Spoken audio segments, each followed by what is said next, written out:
حیدرآباد ہیسکو تمام ترقیاتی منصوبوں کو جلد سے جلد مقررہ مدت میں مکمل کیا جائے۔ نئے گریڈ اسٹیشنز کی تعمیرات کا کام اولویت کی بنیاد کریں گے تو معزز صارفین کو بجلی کی بہتر فراہمی دینے میں مزید آسانی ہوگی۔ 132 kV جام نواز علی گریڈ اسٹیشن کے تعمیراتی کام کا معائنہ کرتے وقت ہیسکو چیف ایگزیکٹو آفیسر فیض اللہ ڈاہری نے افسران کو ہدایات دی۔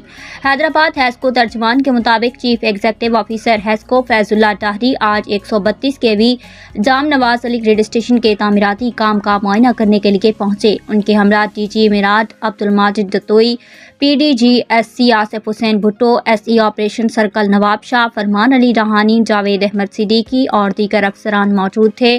اس موقع پر ڈی جی میرات عبد الماجد دتوئی نے گریڈ اسٹیشن کے بارے میں تفصیلی تکنیکی آگاہی دی، جبکہ زیر تعمیر گریڈ اسٹیشن کے تعمیراتی کام کے بارے مکمل تفصیلات بتائیں۔